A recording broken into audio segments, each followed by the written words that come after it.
all the assembled devotees and guests. Before I begin, I would like to know from the guests, do you have any background in Krishna consciousness? I want to know how much to simplify or not simplify the discussion. What? Brand new. Okay. Do you know who Krishna is? No. Okay. Do you know who Krishna is? Not exactly. Yeah. Okay. So, here we go. We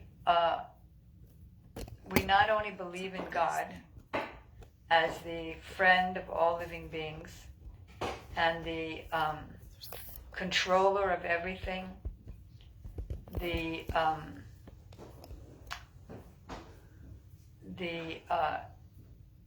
super soul in everyone's heart, who gives the results of our activities.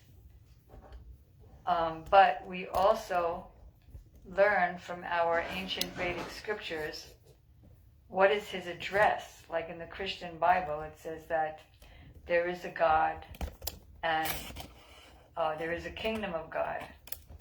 But exactly where that is and what it's like and how to get not only to the pearly gates of heaven, but actually to God's abode and play with him like friends. So we learn that from the ancient Vedic scriptures, that God has many names, like Allah, Jehovah, but the original name of God is Krishna. And unlike what the Italian Renaissance painters depict him like, he's not an old man with a beard, and he doesn't have a lot of muscles, and he doesn't need to be carried on a cloud by a bunch of little baby angels. So, because he's the supreme, he has to have the supreme all qualities. He has to be all beautiful, all knowing, all powerful, all renounced, all famous, and all, what else is there? Strength. He has to have all strength. Like he has to be able to hold up planets and universes.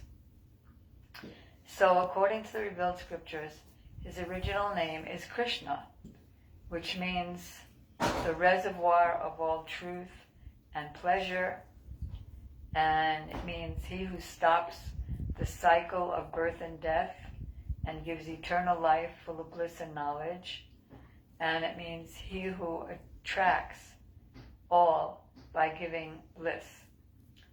So because he has all good qualities, what everybody else has, all talents, you could say. So he's also a musician, he's also an actor, he's also a dancer, he also has beloveds, but his activities are all pristine. So every year, many devotees go to India. Have you been to India at all? Not yet. You look like you're almost ready to go.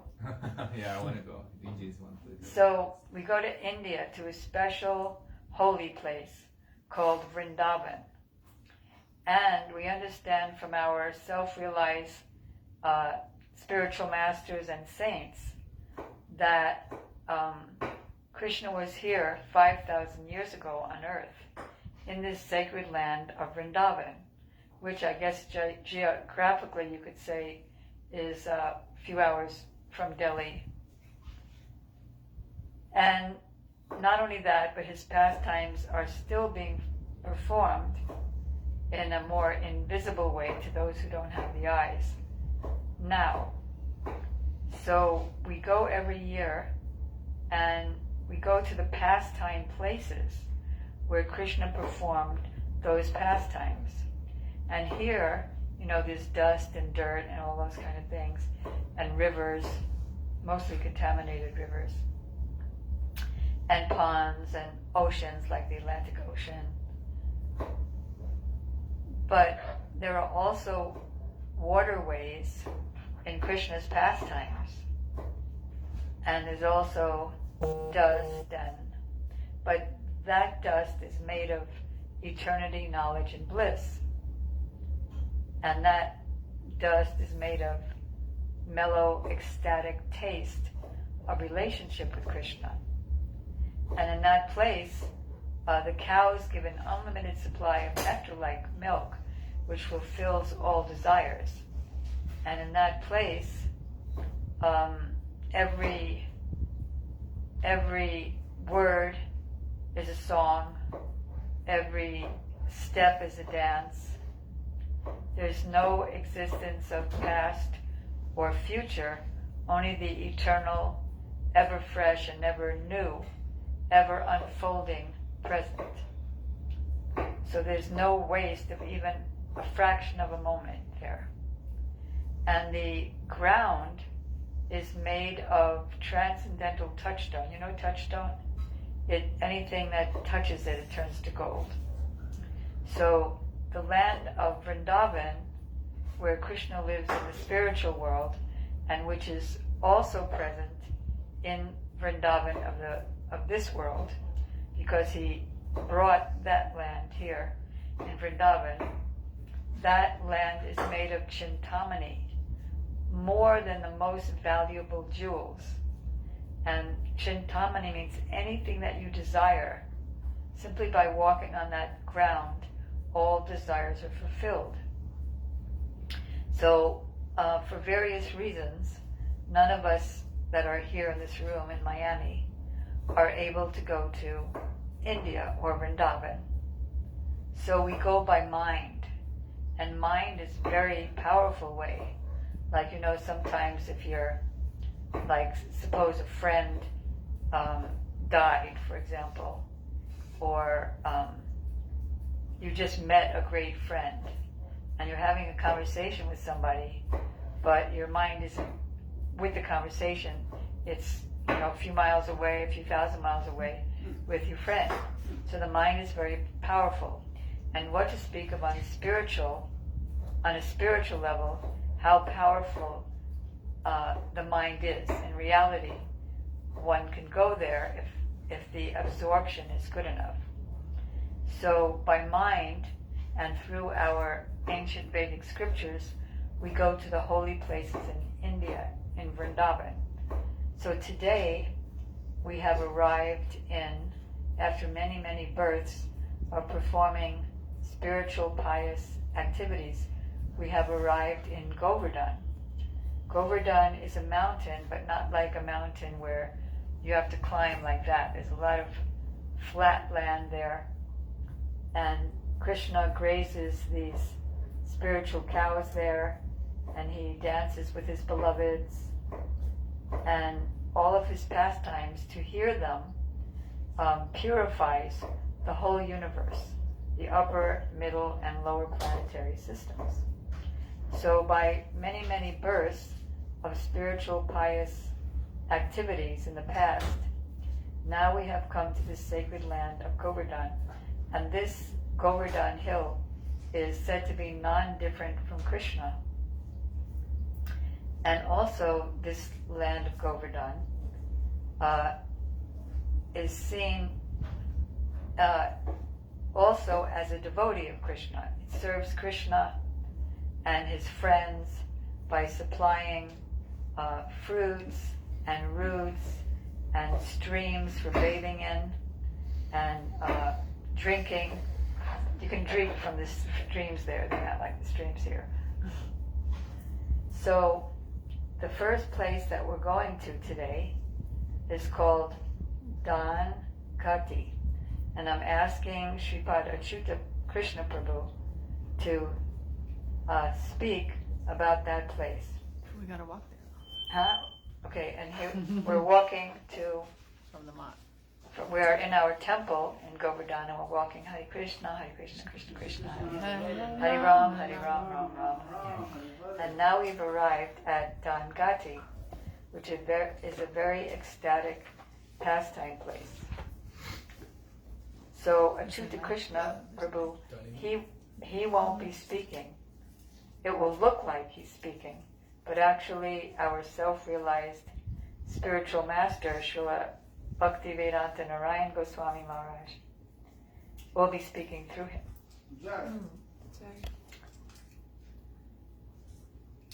And if you have any questions, there'll be lots of time turn it away from you.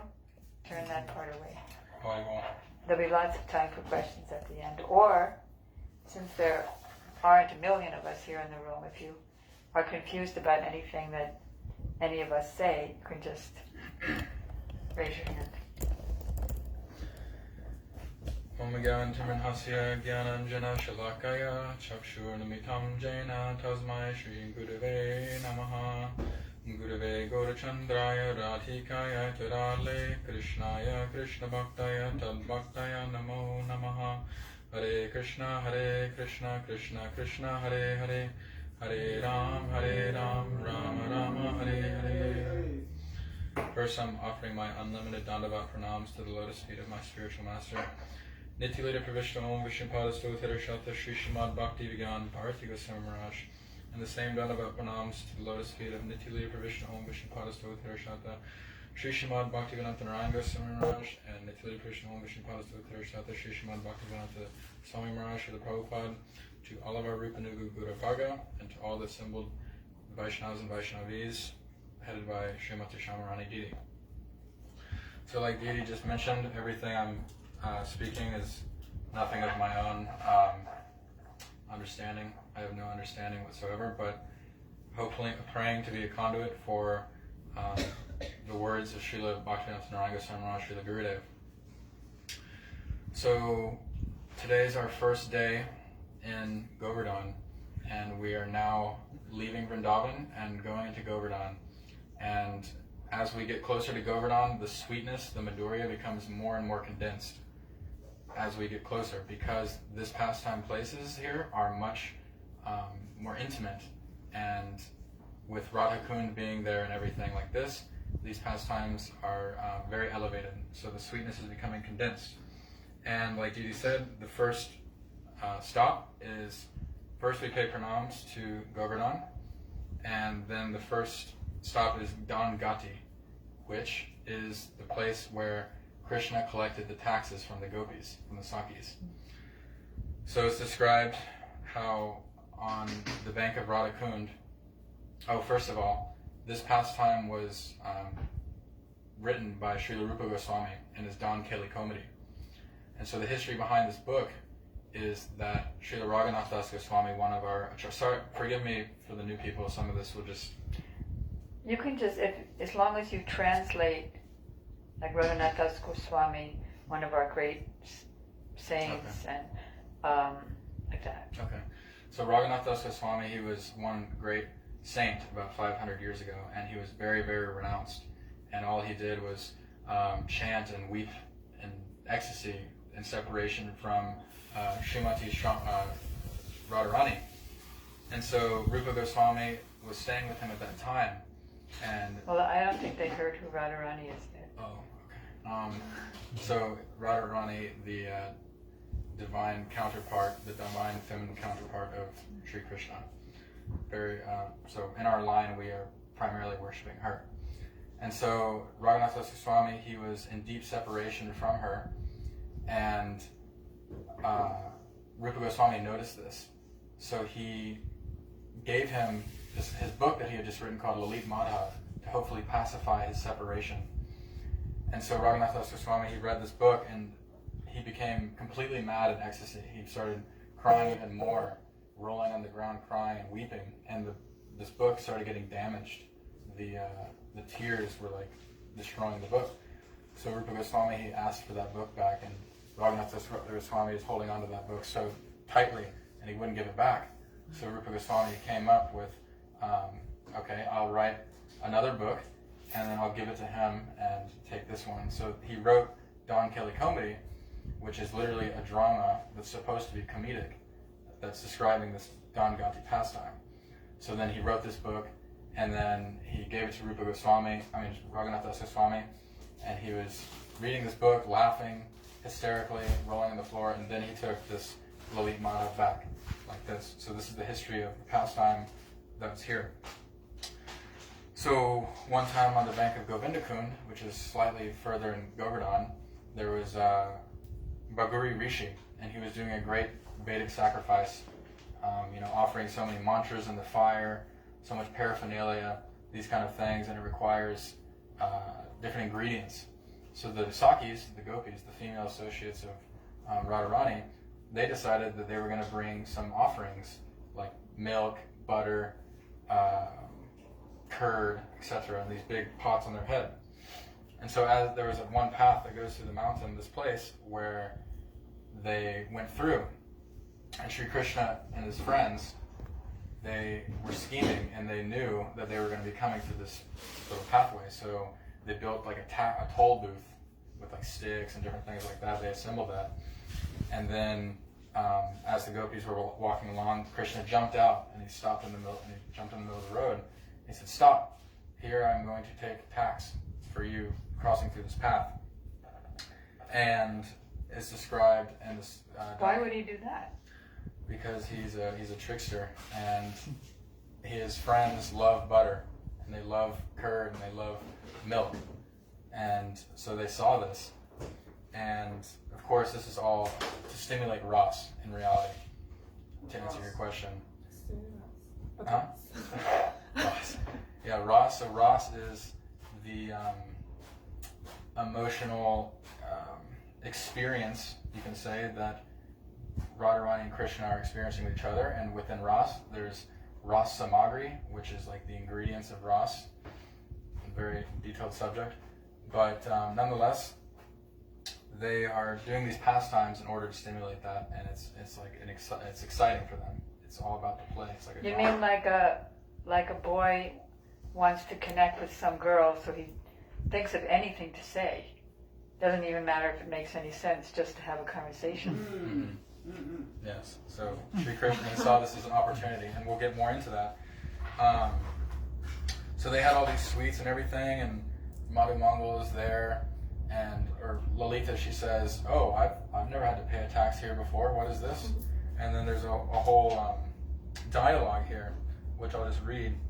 So, what toll tax? Lalita asked angrily. "We never had to pay any toll tax before." Krishna said, "You can only pass only after paying the toll tax. Since when did you become?" Srimati Radharani asked, "Since when have you become the toll collector here? Did you inherit this place from your father?" "Don't be so insolent," he replied. "I am Vrindavaneshwar, the ruler of the kingdom of Vrindavan." "How is that?" "Vrinda is my wedded wife," Krishna asserted. "The property of the wife is also the property of the husband. Vrindavan is the kingdom of Vrinda Devi, and therefore it is my kingdom." "Really?" Lalita answered haughtily. "We have never heard anything about this. Let us ask Vrinda right now." She turned to Vrinda. "Vrinda, is this black one your husband?" "Never," Vrinda flared in disgust. "I have no relation with this lying debauchee. Previously this was my kingdom, but I have given it to Vrindavaneshwari, Srimati Radhika." All the Sakis burst into laughter, which slightly embarrassed Sri Krishna. Nonetheless, he was determined to collect the toll tax. So like this is the pastime that's written. And so they had started having a very loving quarrel, a loving exchange. And these kind of pastimes are the pastimes that Radha and Krishna are very, very excited and very eager to relish all the time. And it's described, Srila Rupa Goswami, he describes in the Bhakti Rasamrita Sindhu, Radha Madhavigor Eva Kwapi, Bhave Kadapyaso Sajatyar Vijatyar Vichidyatirati, which means that the rati, the love between Radha and Krishna, is never interrupted at any circumstance. That it's always maintained, whether it's of the same disposition or the different disposition. So, like this, Srila Prabodhana Saraswati, in his Radharasa Sudhanidhi, he says, Dure Shrishti Adi Vartana Kalyati Manan Naradin Swabhakto Sridam Madhyesu Hridibir Namilati Harete Sneha Swapitro Kintu Permeka Simam Madhura Rasa Sudha Sindhu Sarer Agadam Sri Radham Eva Janan Madhu Patir Kunja Vitav Upaste, which he's describing how he's praying, and he's describing the condition, the mind of Sri Krishna, how he stays far away from talks of creation maintenance and instruction. He doesn't listen to Narad and his devotees. He doesn't pay too much attention to Sridham and his friends. And even he ignores the love of Mother Yashoda and his parents. But what is he doing all day? He's simply paying pranams and worshipping that very path that leads to the forest where he can meet Srimati Radhika. So in this verse, Srila Prabhupada Saraswati, he's elucidated the true meaning of Rupanuga Dara, like what moods Rupa Goswami is trying to show us. And through these pastimes, we can see that. And then Srila Vishwanath Chakravarti Thakur, he's praying that, please, I just want to hear this loving choral of this pastime of the tax, of Krishna doing the tax. May that Govardhan fulfill my desire, and I can also hear that verbal battle. So like this, very sweet pastime at this place. And then, so now Krishna and his friends, they've extracted and collected enough of the tax from the gopis. And so then it's described, the next place that we go to, slightly down the road, is called the Dan Nirvantan Kund. And this is where the gopis get their revenge, their sweet revenge. And so there's just a few gopis that were sitting at this place. And Krishna and his friends walk up and they have their loot that they've collected. And Krishna's feeling somewhat puffed up and arrogant. So he approaches the gopis and he says, oh, more tax for me, like this? And they come and they are just a few of them, and then they make a call. And then suddenly, thousands of gopis and sakis start coming out of the bushes, and they get ambushed. And so then they grab Krishna, and they tie him to a tree, and they put a dress on him, and start humiliating him. Yeah, and that's it. And where Lalita, so they tie him to the tree, and then all of a sudden Lalita gets a rock, and they put a pot of yogurt on his head, and then Lalita throws the rock right at the pot, and it crashes all over him, and he gets covered in yogurt like that. So this is the place that they get their revenge, because they were feeling, oh, Krishna slighted us before at this Dangati. So like this, And then? these loving quarrels. Then what happened then? And then, I didn't hear the next part. There's nothing written in here. What happened this night? So he apologizes, and his prized possession is his flute. So he offers his flute at Radharani's feet, and he apologizes and says, "I will never do this again."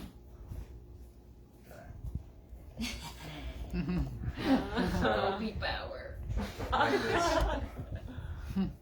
Completely filled with sweetness, and these quarrels, like we were describing, is what God loves to do. This is what God fills his mind with all day. Amazing. God is not so even concerned with this material world or what the maintenance is going on with this place. He's only really concerned about his loving interactions Well, with. then how does it go on? He's not concerned with it. Well, he expands himself, and he, just like a king gives jurisdiction to his ministers and other serfs of the land, Krishna, he employs other personalities and other energies to maintain this world. But Sri Krishna himself, he's never thinking about What do you mean anything. by other personalities? What's a serve? Other personalities such as Paramatma. But what do you mean? I mean, is that somebody else What's Paramatma? that's not Krishna? No, it is Krishna, but it's just Krishna's in a different form. Because there's Krishna in Vrindavan, and Krishna in Vrindavan, he never leaves. So in order for him to, obviously the material world has to go on, so he expands himself, and like that is maintaining in different ways. So And what was your question? I'm giving him a What's Paramatma? Paramatma is the super soul, Antaryami.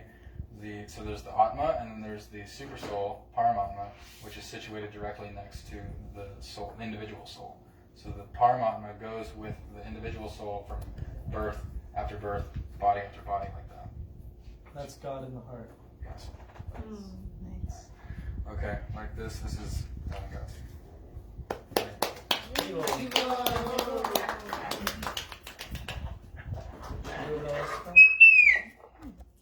Oh yeah, so we gotta walk on the path. Someone else using this?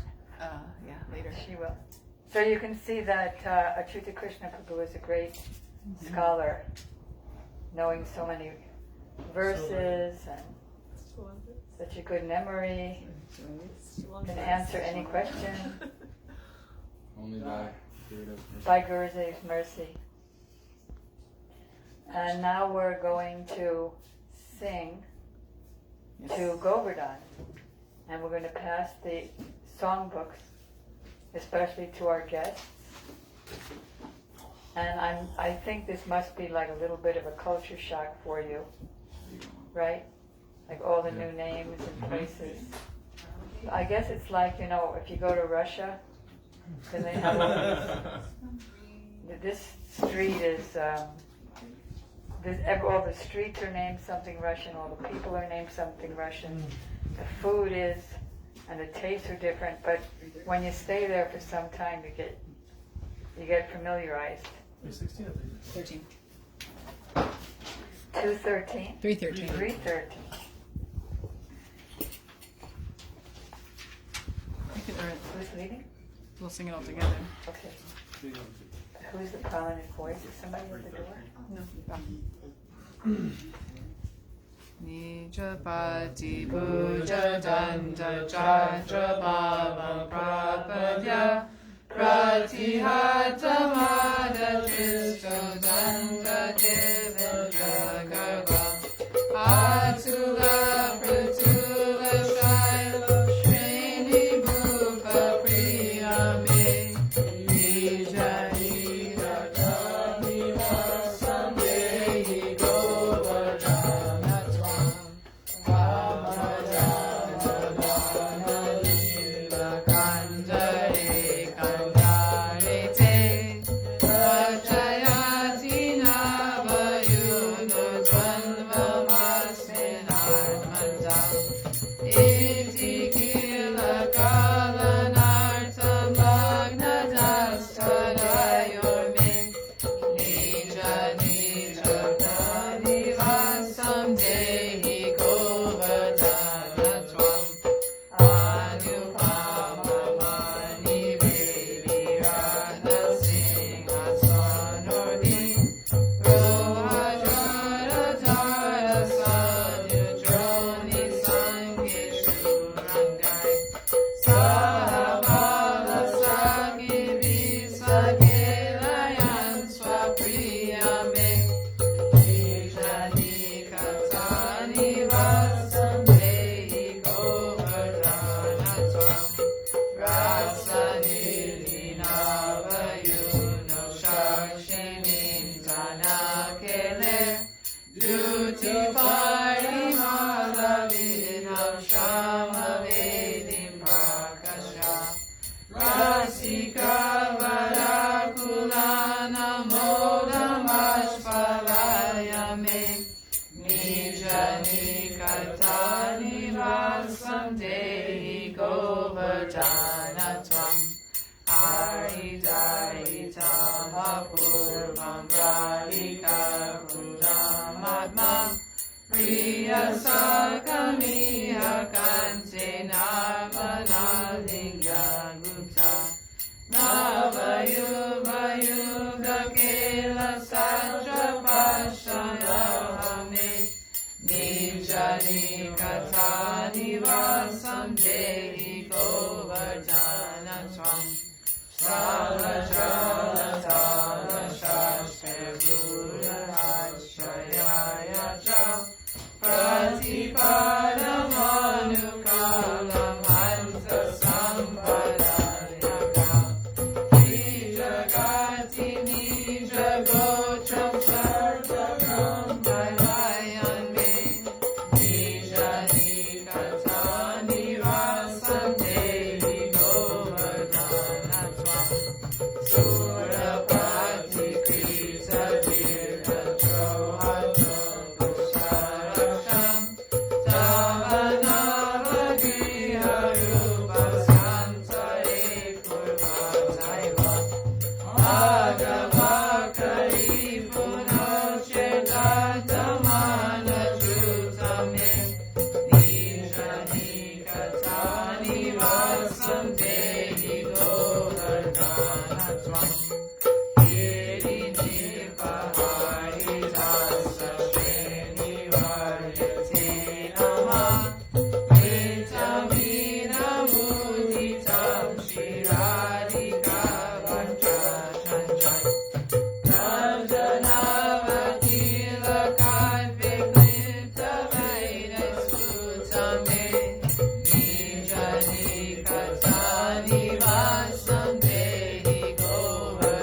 So this mountain is actually a person in the shape of a mountain, so that he can offer services to the Supreme Lord and also witness the Lord's intimate pastimes.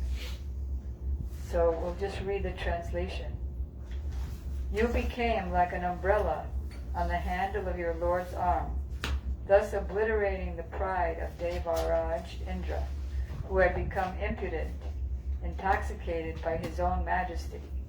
You are without comparison, the great king of mountains, O Govardhan. Please give me a residence by your side. The youthful divine couple perform delightful amorous pastimes within each and every one of your caves. Thus, since you facilitate the witnessing of their leelas, O Govardhan, please give me residence by your side. Upon your incomparable gem-studded platforms and jeweled thrones, in your broad open spaces, in the shade of your trees, by your waterfalls and streams, upon your crests, and in your valleys, your dear Sri Krishna, accompanied by Balaram and all the Sakis, enjoy playful sports. O Govardhan, please give me residence by your side. Upon witnessing the Dana Kelly Leela, a playful tax pastime. Louder. Upon witnessing the Dana Kelly Leela, playful tax pastime of the youthful couple, who are a treasure house of Ras. Ras. Short A. You manifested a fragrant, lustrous, black raised platform in order to facilitate that sweet Leela. Thus, you increase the joy of exalted Rasika devotees. O Govardhan, please give me the residence by your side.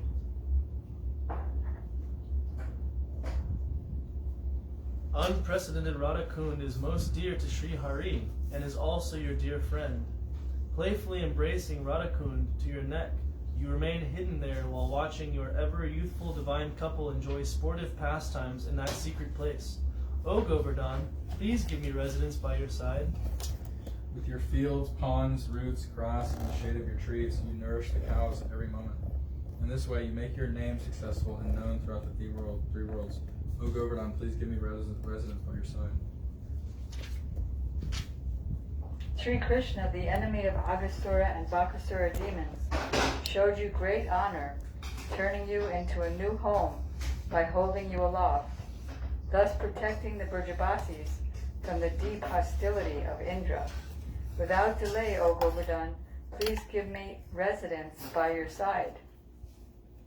O Giriraj, your sweet title, Haridas Varya, best of the servants of Sri Hari, issued from the moon-like face of Srimati Radhika.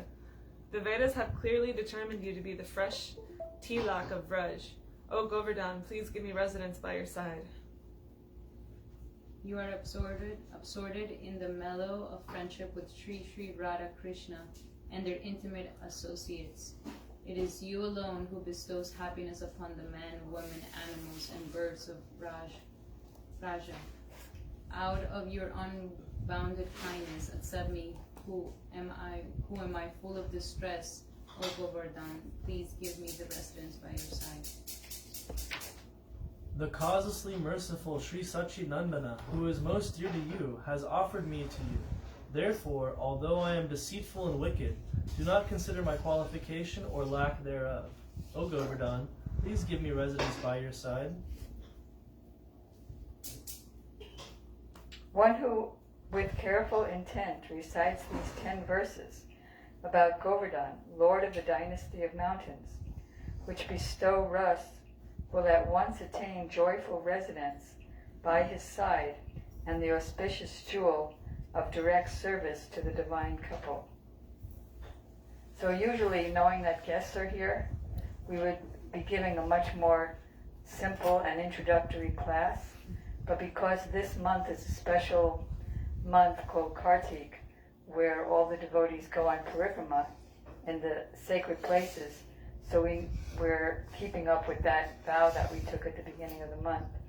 But I'm sure that in your discussions with the devotees after the class is over, and you can also ask questions at the end too. And then during, we'll be having a feast, a dinner, right after, and then lots of time for informal talk and questions, and what is going on here anyway. So now the next place that we're going to, by the causeless mercy of our line of disciplic gurus, is Surabhi-Kund. No, what about, are we Govinda-Kund? Well, I'd like you to speak first. Oh, but then you gotta go to Govinda-Kund first so you hear the Indra's offense. What? Well, Govinda-Kund, Naval Apsara-Kund. if you speak first, then I'll make it make sense. I can't. You gotta go in order. What's the order? Govinda-Kund is next. Okay, so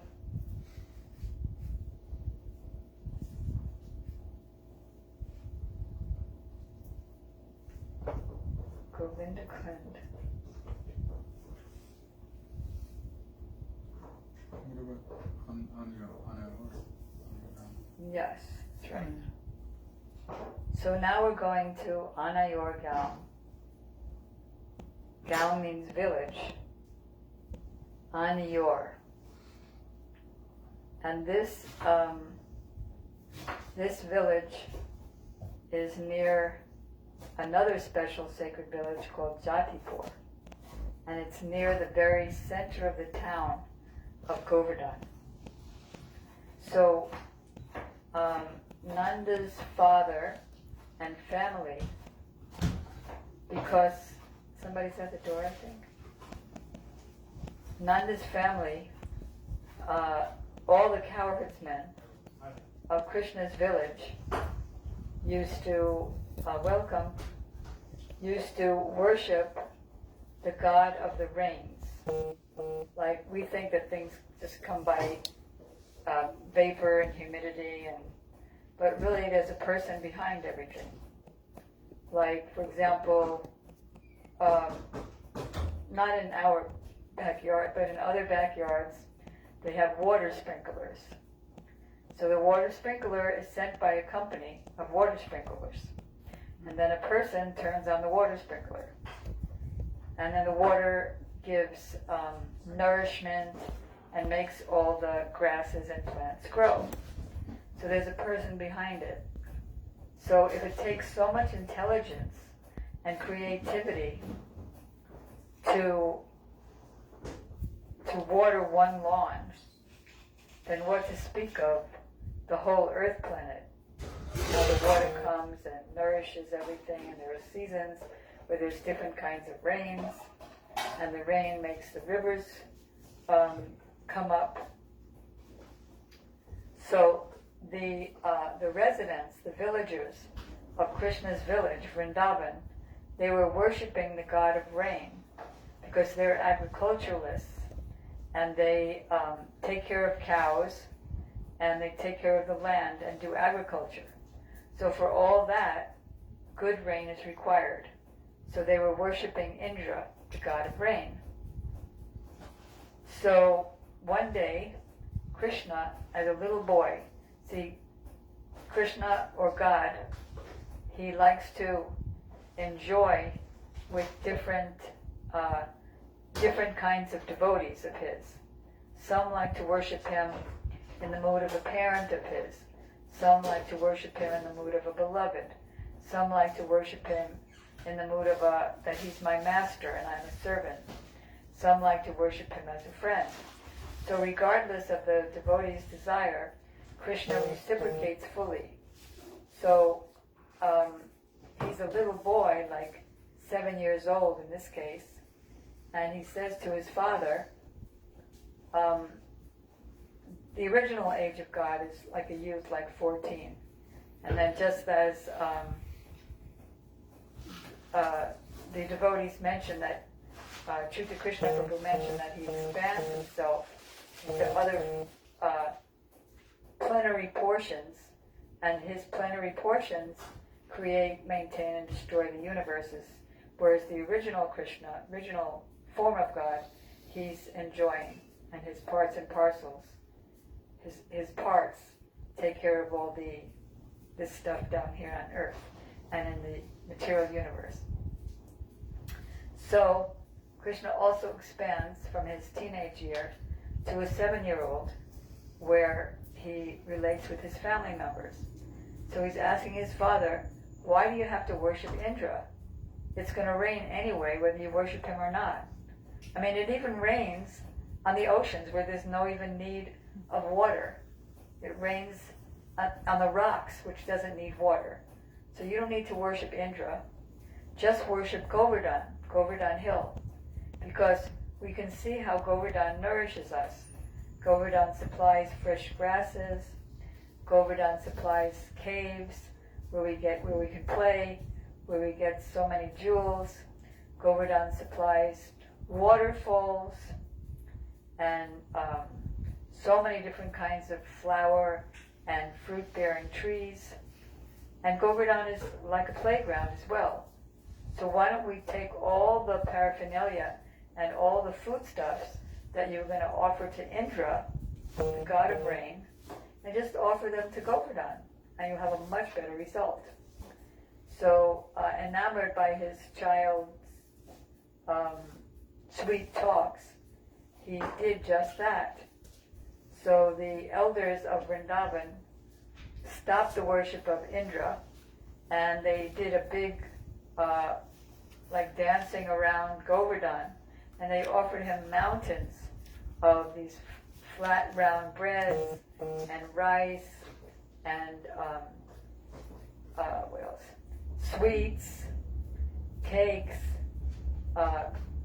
wet vegetables and dry vegetables, and Indian dishes like samosas and puris, sweet rice. It was just a marvelous festival. Everybody singing and dancing.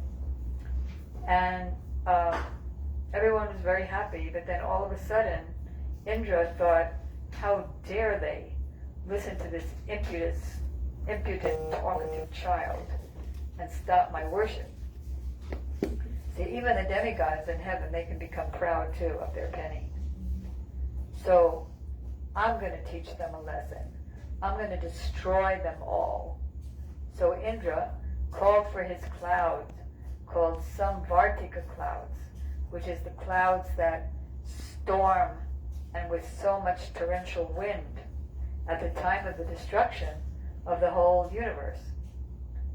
And so there was torrential rain, which was as thick as pillars and as sharp as arrows. And soon enough, you couldn't tell the difference between a highland and a lowland because there was so much water. So everyone was so worried. So Krishna, to show that destroying the pride of Indra is the work of my little pinky. So Krishna lifted this 7-mile long or 8-mile long mountain, Govardhan, and 8 mile high. And he lifted it with the left pinky of his left hand, not even the pinky, the nail of the left pinky of his left hand. And he held the mountain aloft for 7 whole days. And that was just like an elephant holds up a flower with that much ease. And so, and Krishna has this like weapon called Sudarshan Chakra. It's a very spinning hot weapon.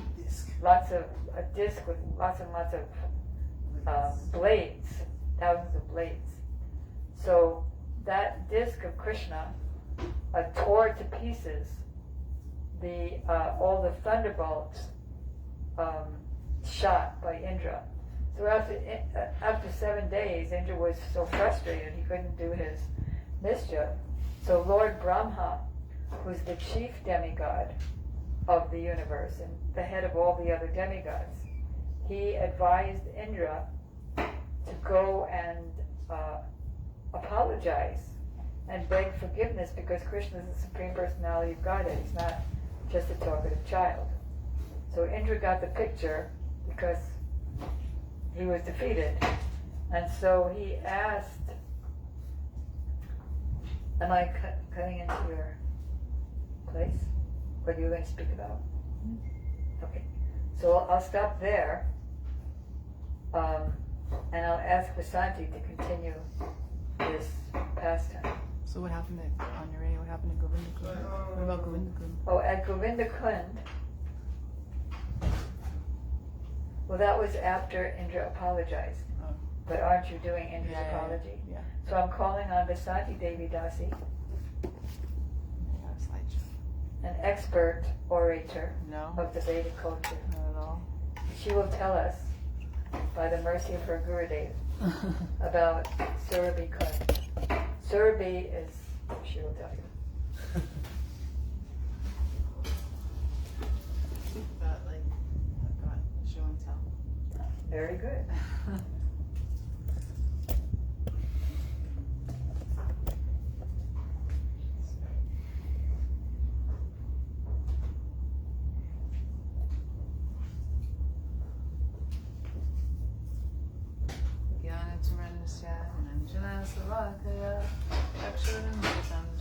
Tasmai Shri Gurave Namaha Manchakopaji Vishraki Vasanyu Vacha Titanam Havyo Vaishnavyo Namo Namaha Jai Shri Gurave Ki Jai Shri Baba Ki Jai Shri Baba Ki Jai.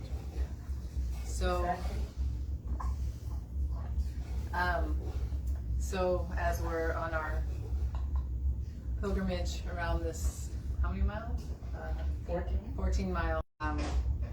I've had gone every year since 2001, and there's this, where we're going now is called Surabhi Kund, and before that we're about maybe a 15-20 minute walk prior at one cave of an associate of Lord Chaitanya named Raghava Pandit.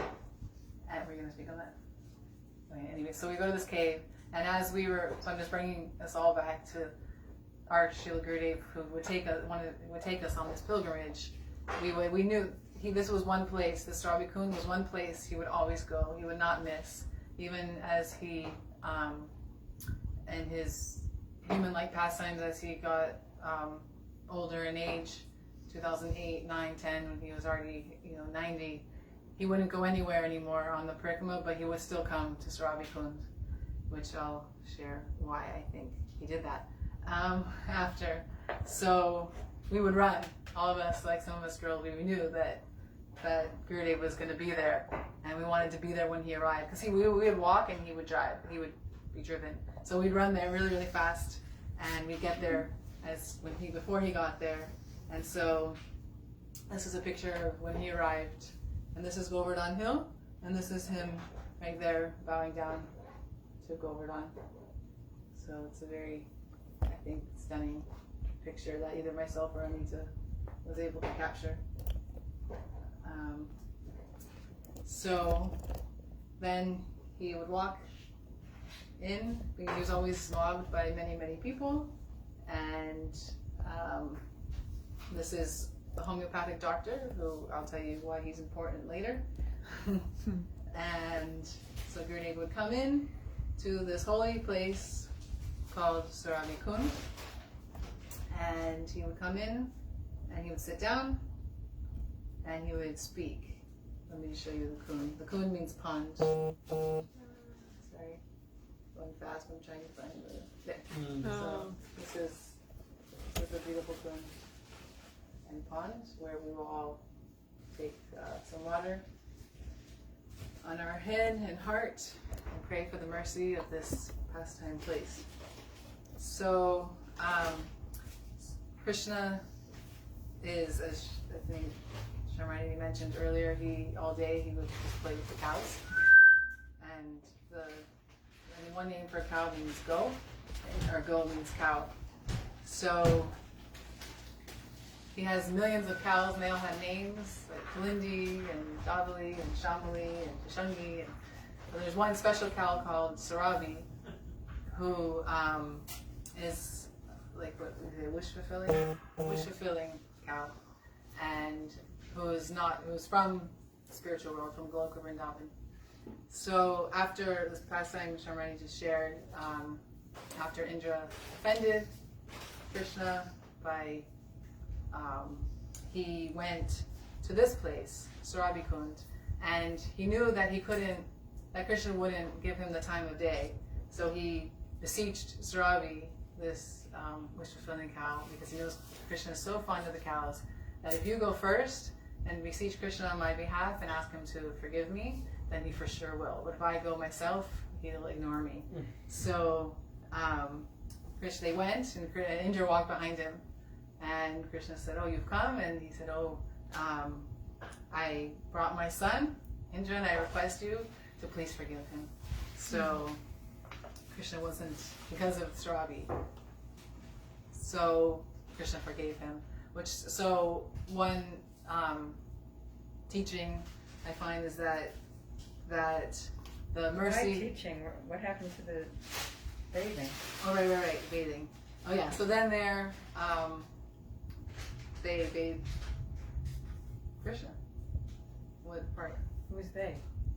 Saravi and Can you pass this around? Who else bathed? Let's see. Ayurvata Kund. Oh yeah, nearby. So Indra rides on an elephant named Ayurvat, and with the trunk of his. Everybody with can his trunk, see what she's talking about. With his trunk, he got this celestial heavenly Ganga, and with his trunk, he bathed Krishna. The elephant bathed him. Yeah, that's Indra, and Indra rides on that elephant. And also Sarabi's udders. She bathed. Oh, she bathed. Mm-hmm. And Sarabi bathed Krishna with her udders.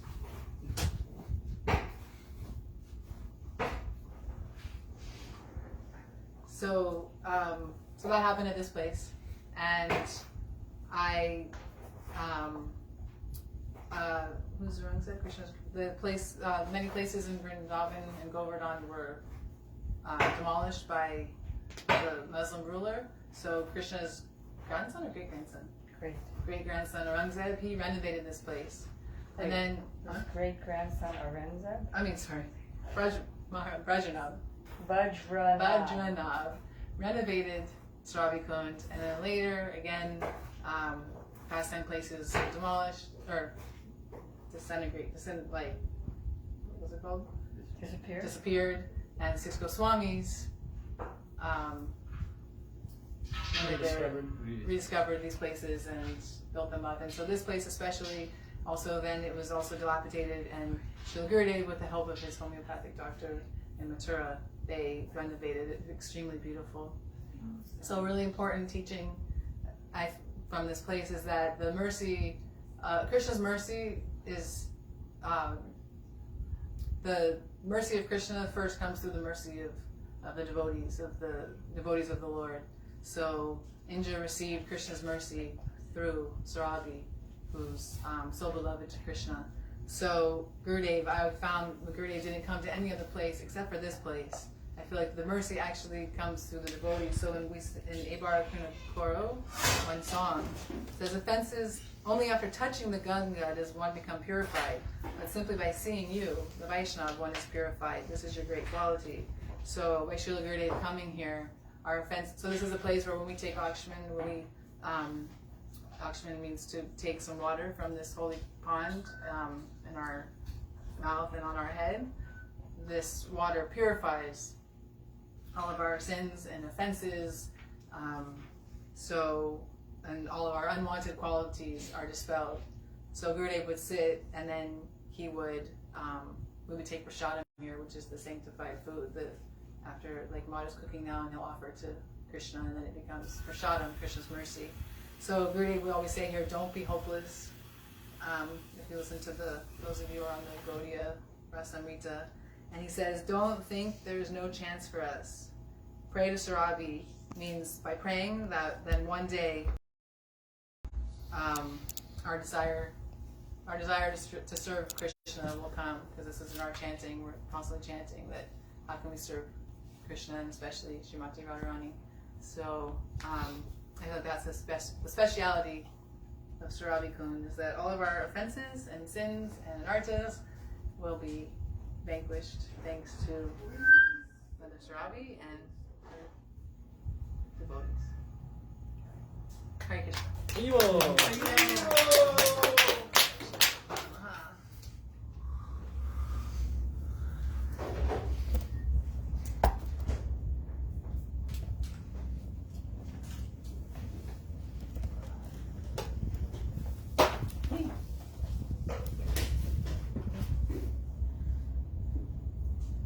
So you just heard that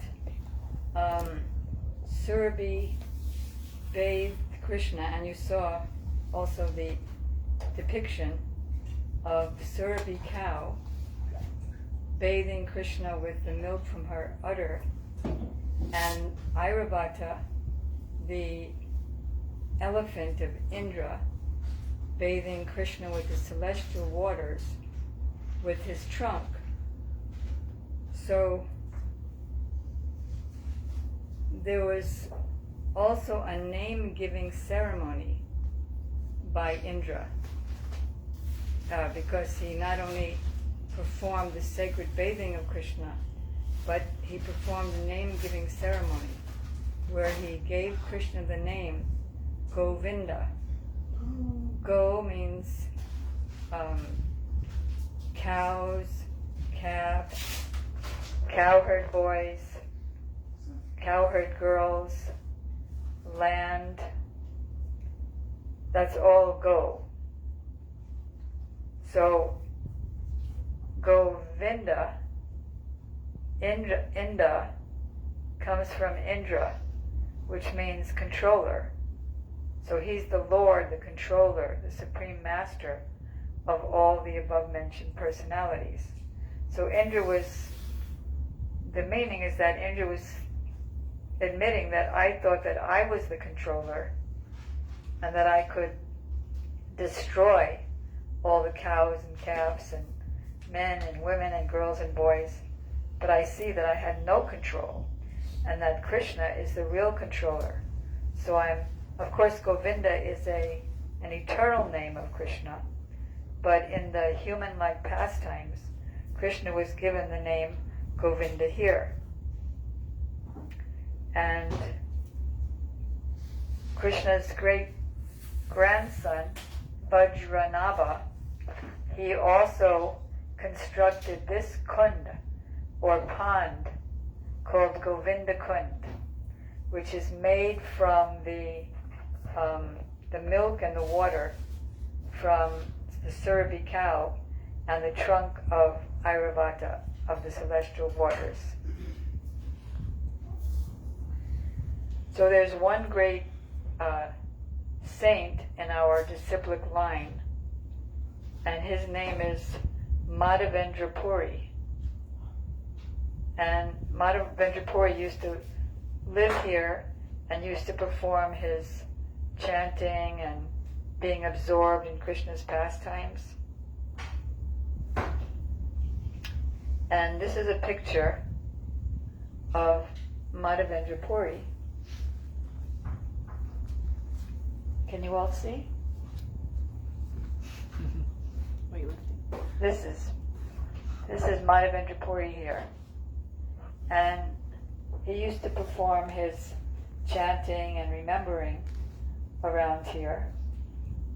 He was going through many holy places, but then he came by here in Didi-4.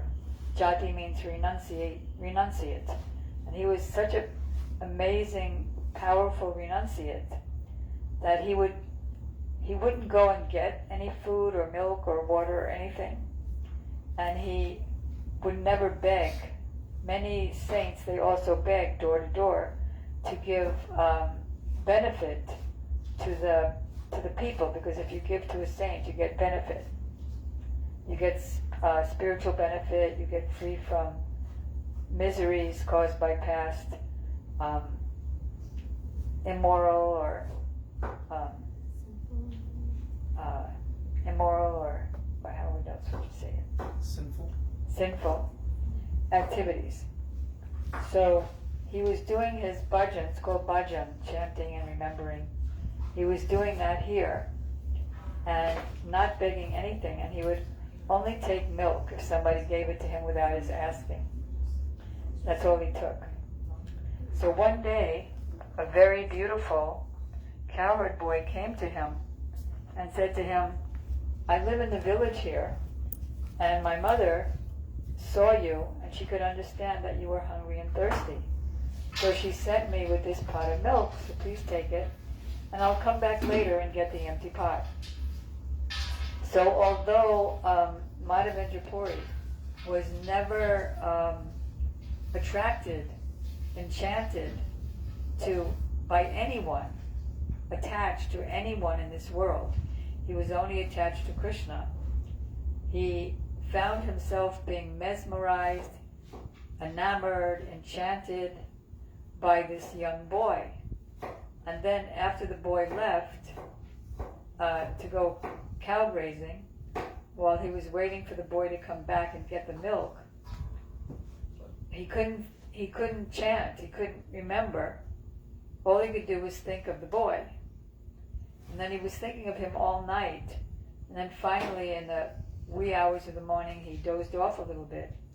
And while he was dozing off, that same boy, you can see he's bluish, because Krishna is bluish like a fresh rain cloud. So the same boy appeared in a dream. And he said, actually, my name is Gopal. Gopal is the name of Krishna, which means he's the protector and maintainer of the cows and calves and cowherdsmen, cowherd boys. And I'm the son of King Nanda. That means he was admitting that he's the Supreme Personality of Godhead. And I was installed in the deity form. Like if you haven't, just like if you have a, the postal boxes that you have in front of your house. So you can put a letter, or the same postal boxes at the post office. So you can put a letter in that authorized postal box, and it'll go to wherever you want. But if you decide to make your own box and paint it blue and red, to make it look like a postal box, your letter's not going to go anywhere. So you can make up any form of God, but you don't get the value of the worship. But there are authorized forms of Krishna, and by worshiping that form, we become free from birth and death and old age and disease, develop love of God, love of all living entities, and so on. So Krishna appeared in the dream and said, so for thousands of years, I've been here under the earth because my great-grandson, Vajranava, he installed me as the deity. But then, thousands of years later, there was a big attack by barbarians. And so the priest who was worshipping me put me under the earth to hide me. So I've been there for so many years, countless years, I can't even count how many years. And so I'm feeling hot, and I'm thirsty, and I'm hungry, and I've been waiting, when will Madhavendra Puri come and serve me? So now, please take me out of the earth and worship me. So then, Madhavendra Puri woke up, and remembering his dream, he began to weep in ecstasy. We don't know about that in this world, weeping in ecstasy. We only know weeping in misery. But there's such a state of consciousness where you weep uncontrollably in supreme, ever fresh, ever new, ecstatic bliss. And that's what he was doing. So then he went and told the villagers about this deity, like a stone statue, but alive, under the earth. And then all the villagers went with him. They cut down the forest that was around that area, and then they dug in the earth and they saw the deity. So they brought the deity up to the top of Govardhan Hill, and they put 3 vertical slabs of stone around him, not around him, but 3 vertical, like 1, 2, 1, 2, 3 vertical slabs, and then they put a horizontal slab on top of that, and that became his throne. And then they put him on the throne, and they performed very elaborate bathing ceremony with yogurt and milk and honey and water and sugar. And that's called Abhishek, sacred bathing ceremony. And then, just like 5,000 years ago, when the residents of Vrindavan worshipped Govardhan and offered so many foodstuffs, so similarly, Madhavendra Puri, he did the same thing. He performed the singing ceremony of offering different paraphernalia, and every day a new village, the whole village, and then the next village, then the next village, all came with all of their offerings of foodstuffs for the deities. And then rich merchants, they build a wall, and then they all offered cows, and then they build a big temple for this deity. So that happened in Didi-4, or this place near Govindakund in Vrindavan. And so Madhavendra Puri's chief disciple, his name is Ishvara Puri, and he was such a great, submissive servant of his spiritual master that he was blessed. Ishvara Puri was blessed to be the spiritual master, or acting like that, in the human pastimes of God himself in the form of Chaitanya Mahaprabhu. When you heard that there's Krishna and his feminine counterpart, his energy, Krishna is the supreme powerful, and then his feminine counterpart, Radha, is his supreme energy, or power, the powerful and the power, just like the sun and the sunlight. So when they combine together, they assume the form of Lord Chaitanya, a supreme renunciate. So then, after a couple of months of doing that worship, and the what's called Anakut ceremony, which is offering grains and soups and vegetables and rice and the flatbread and so many other delicious preparations, sweets of all kinds. So then he made disciples, and he turned the worship over to his disciples because he was a renunciate, and so he just wanted to continue chanting like he was in the first place, not begging anything, and just absorbed in the day and night pastimes of Radha and Krishna, the Supreme Absolute Truth. And then one day, the deity, Gopal, again appeared to him in a dream and said, I'm still hot. I need sandalwood paste. It's very, very cooling. Sandalwood is like from a certain tree, and then you go like that with water and things, and it becomes like a paste. So I need this sandalwood paste mixed with camphor. That will definitely cool me off. So without taking any conveyance, it's just so amazing. The pure devotee, Madhavendra Puri, he wouldn't beg anything for himself, but for the Lord, he was prepared to go to walk for days and days and days to get to the sacred city of Jagannath Puri and beg this big chunk of sandalwood so that he can put that on his deity every day, of sandalwood and camphor. How would you describe camphor? Like a minty crystal. Yeah, like a minty crystal.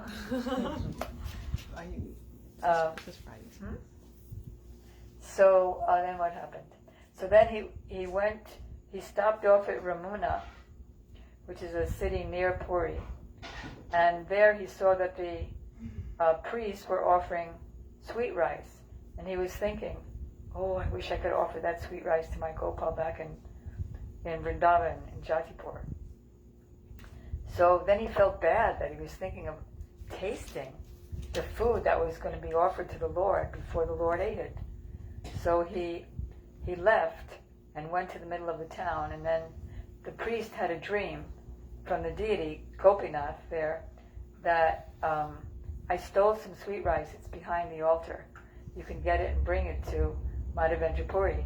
So the priest came out to the middle of the town and said, "Who's Madhavendra Puri? I just want you to know that the deity, Gopinath, has stolen some sweet rice for you."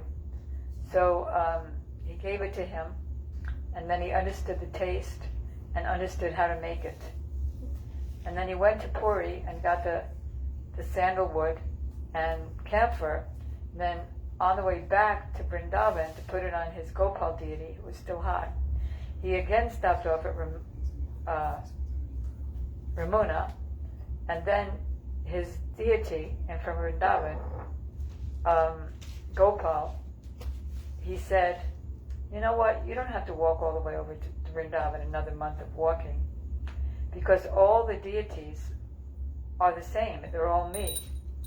So if you just, for 1 month, put the sandalwood and camphor on Gopinath, then me in Vrindavan, I'll get cooled off." So that's what Madhavendra Puri did. So that's the story of Nathji in Govardhan. Then later on, Lord Chaitanya's chief disciples, Rupa Goswami and Sanatana Goswami, they gave the deity, because they also didn't want to engage in elaborate worship, they were absorbed in the day and night, eightfold pastimes of Radha and Krishna, which manifested in their hearts. So they just wanted to be renunciates, and so they gave the deity to Vitalacharya, who's the son of Vallabhacharya, and it went to Nathdwar, and now it's being worshipped. He is being worshipped by that other lineage. That's how it came to the other lineage, by our own Goswamis. So, back 5,000 years ago, in Anur Gaon, when Krishna was offering himself all the foodstuffs that the residents of Vrindavan had made for Govardhan, he was offering with his own hand and doing the arti ceremony. and then Krishna took another form as a big, giant four-armed form of Govardhan himself. And Govardhan was extending his four arms and eating everything on the hill. And then he wasn't satisfied. He said, Anore, Anore, which means, give me more, I'm not satisfied yet. So then Krishna, representing the residents of Vrindavan, he said, what can we do? We gave you all we had. We're just poor Brajbasis. Please be satisfied. So then Govardhan drank all the water from Mansarovara and Kusham Sarovara, like lakes full of water, because he had assumed this giant form. And then he said, Triptos me, means I'm satisfied. And then Govardhan said, yes, he's a mountain who talks. So Govardhan said, please ask from me any boon, because I'm fully satisfied by your worship.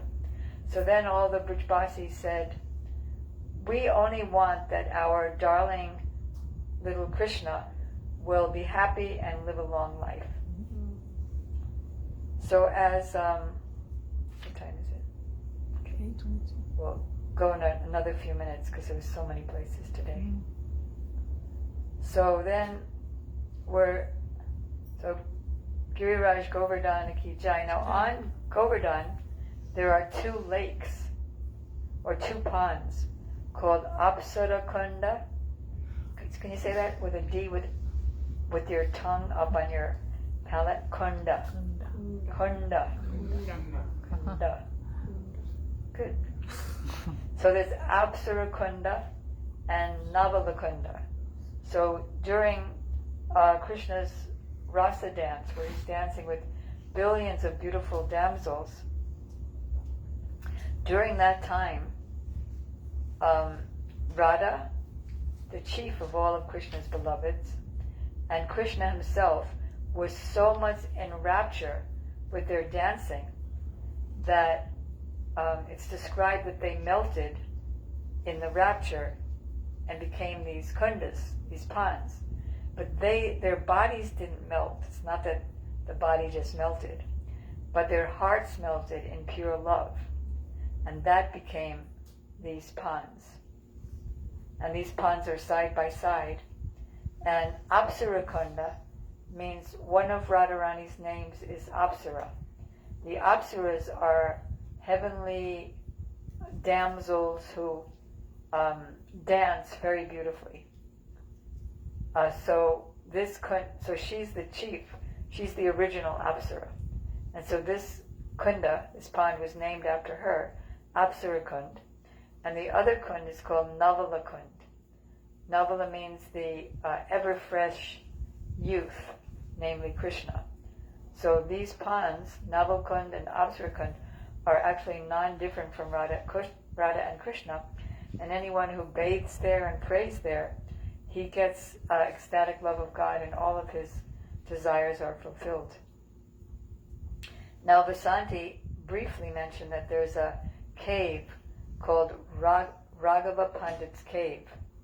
And he was an associate of Chaitanya Mahaprabhu and very, very advanced in relishing the mellows of the love of Radha and Krishna. And he, like the first person who ever went on Brajmandal Parikrama in our times, is Chaitanya Mahaprabhu himself. And then his followers, the 6 Goswamis, they did the whole parikrama that we're doing now. And then Raghava Pandit is also an associate of Chaitanya Mahaprabhu. And Jiva Goswami, who is also one of the 6 Goswamis, he asked Raghava Pandit to take his 2 students, Srinivasacharya and Narottam Das Thakur, on parikrama. And that parikrama became a whole book. And that book is called Bhakti Ratnakara. So you can read about all the places that they went to as well.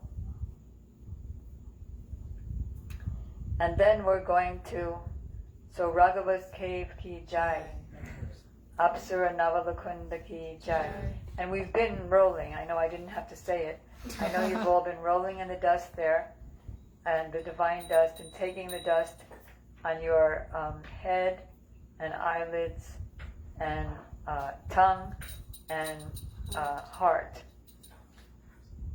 knowing that all of these pastime places carry within their own hearts the pastimes now, and they can give that pastime in our hearts as well by respecting these pastime places. So one last place, next to the last place, is Panchari. So Govardhan Hill is shaped like a peacock, and it's also said that it's shaped like a cow. So I just want to show you really quick. This is Apsara Kund here.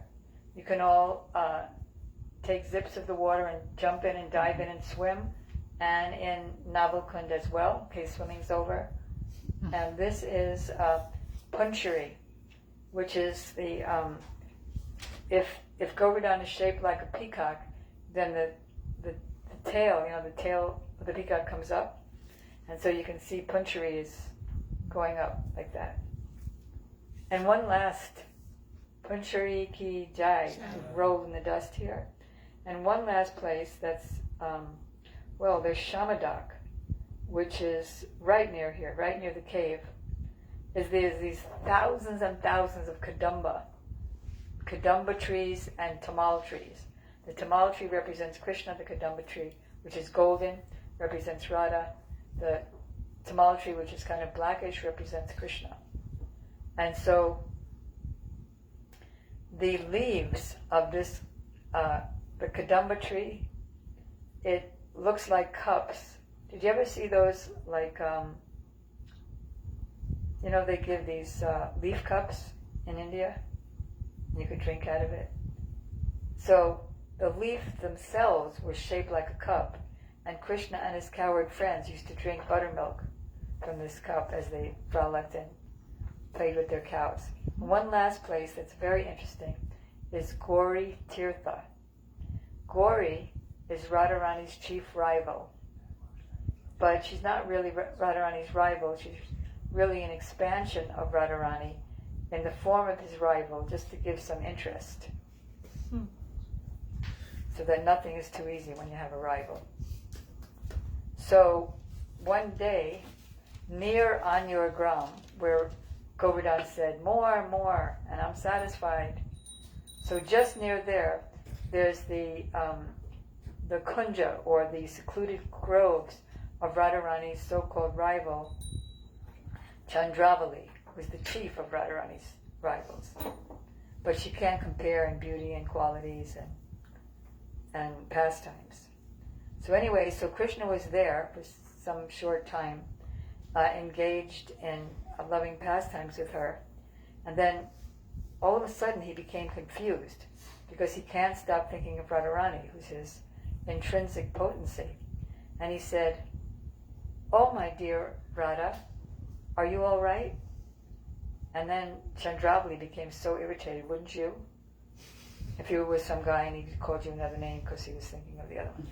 So then Chandravali said, "Oh, King Kamsa, are you all right?"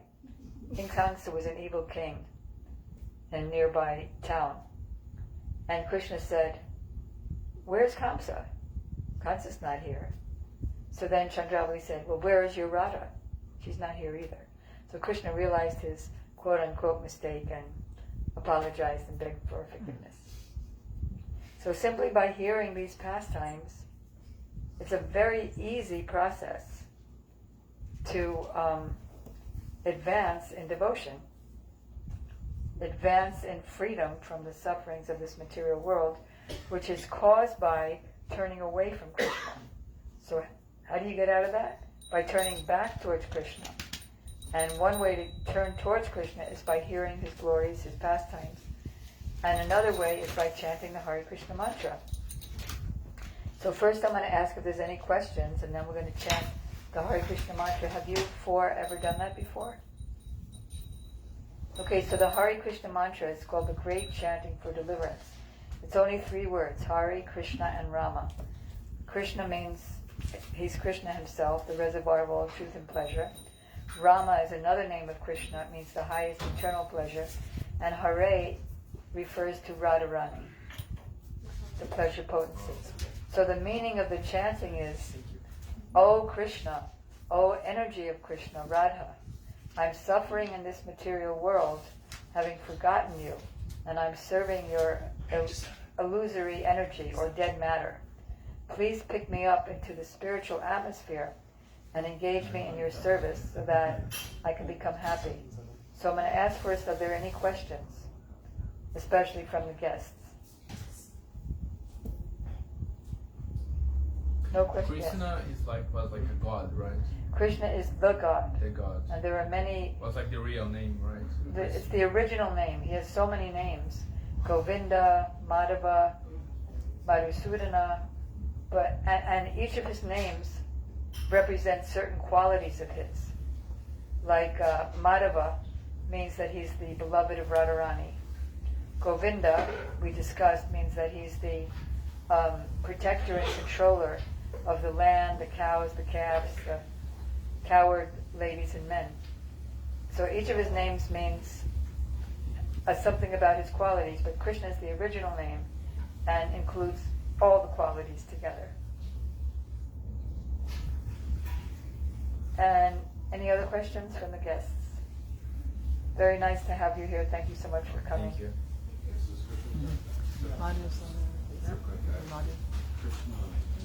What?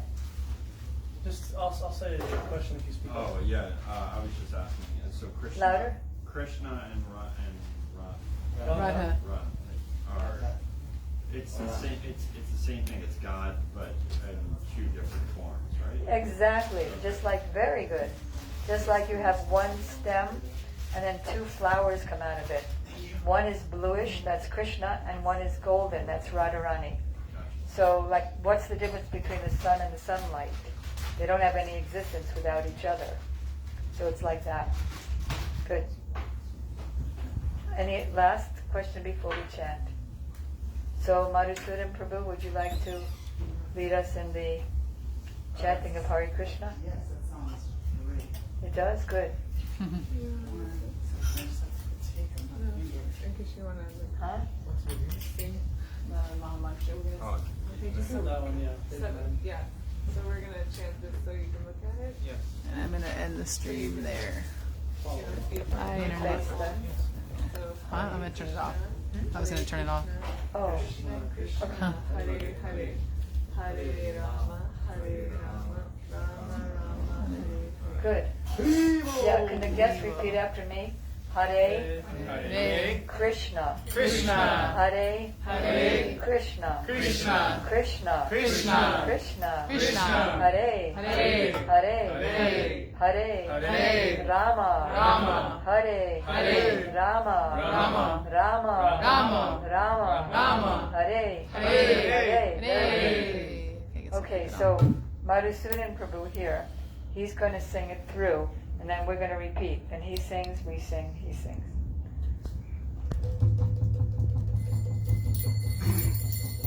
Hare Krishna,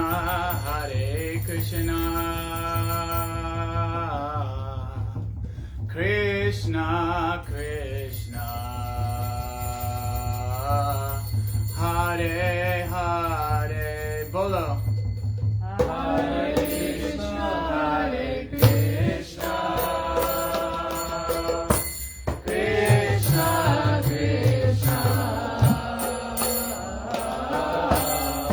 Hare Hare,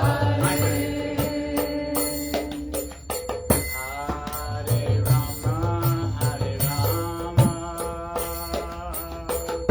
Rama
Radhe